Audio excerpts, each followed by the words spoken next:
I'm inside my closet, so I'm going to show you around and show you some of the things that I do to organize the closets. Now, this is my most favorite thing to organize. When somebody calls me and says, can you help me organize my closet? I'm like, yes, I do cartwheels. I love it so much. So I'm going to flip the camera around and show you what I did. As you're organizing your closet, just go over that checklist on the challenge sheet to just keep you on track and give you some ideas of what you can be doing as you're organizing.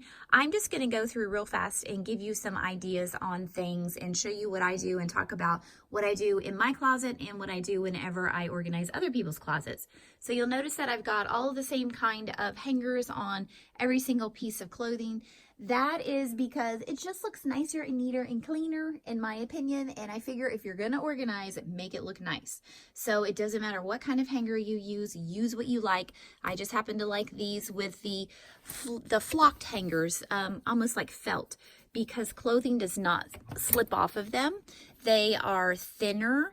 I also like these hangers that I got at Walmart. So they're also very thin, but they have more of a rubber coating. They're not the flocked. Sometimes you'll notice that these it takes a long time, but sometimes you'll notice they'll leave little marks on your clothes, almost like they shed. But again, that happens very rare. So I like to put everything by group. So you see all my tank tops here, and I even label them. I label everything, y'all. So I've got the little dividers, and I've got my short sleeve shirts, I've got the long sleeve shirts, and then we go into the dresses, and then all of my pants and jeans are hanging up. You can fold them, whatever, it's up to you. I've got shoes, and I do everything by style and color as much as I can. These are the shoe racks that I personally like for smaller shoes. And you'll notice that I have three spots there. I don't have a whole lot of shoes. This is actually where I keep my flip-flops. And I think they must be in the flip-flop box by the front door though. Again, I don't have a lot of shoes, but I do have some more boots up at the top. So the taller stuff I stick up at the top, and then I have pool noodles in those boots on the right to keep them standing up. I got a couple larger bags hanging here. Again, I don't have a lot of bags. All the other bags up, those are my swimsuits. Those are put up for next year because I'm probably done wearing swimsuits for the year.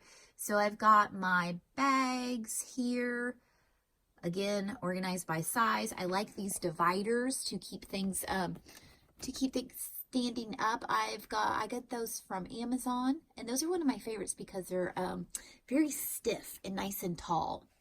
And then my sweaters and sweatshirts, again, not too many of them. I've got them folded up here neatly on the top shelf. And I do not switch out my clothes for seasons because I don't have a lot of clothes. And I don't even wear all of these clothes. This is it. This is all I've got here. So I don't think I'm a minimalist. This is just all the space I've got. So I don't have any other place to cram stuff.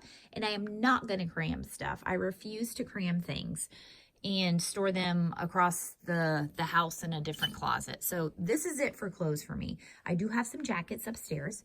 And then I've got some, where did I get these? I got these at IKEA because the Container Store is amazing, but IKEA has similar products for a little bit less. And I do label. I've got to redo my labels. They're peeling off a little bit. So bras, underwear, socks, and then seasonal stuff. When I put things in drawers, bras are at the top. I do it just like your body because that's the top of your body. Underwear would be next, just like it flows on your body. And then socks are at the bottom, like your feet. And then seasonal, those are just little accessories. And again, not too much for accessories. Kind of the same thing over here. These need to be refolded, but this is my sports bras, and I need to put a label there. Then tank tops go over the sports bras, and then running shorts and leggings. Okay, so that's just kind of basically what I do. I don't have anything in here that does not go on my body. If it is memorabilia, if it is craft stuff, wrapping paper, photo albums, it has a different home. The only thing that goes in my closet is actually clothing and shoes. That is my tour of my closet. I'm not going to go over the organizing process and how you get it like this because that is in the workbook, and you should kind of be familiar with the organizing process if you have looked at any of my videos and looked at any of the stuff that I have emailed you or sent to you. If you have any questions, let me know though, and I am more than happy to go over it again with you. Just remember that anything that's in your closet should be easy to find. It should be things that you love and that you actually wear. And one tip that I want to give you is, instead of always going to the sale rack and buying a whole lot of cheap clothes, buy less but better stuff. Because when you are in your closet, you're going to see this amazing, beautiful bag that you purchased that you love, or a really nice blouse, and you're going to be so proud when you wear it and feel so good. The quality is going to be amazing. You're going to love it.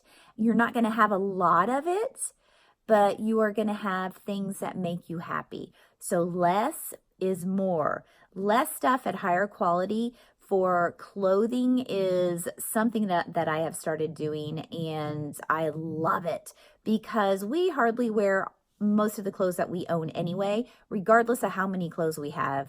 It is very true that you only wear about 20% of what you own. So you might as well own the good stuff, right? Okay. Have a great day and good luck decluttering your closet.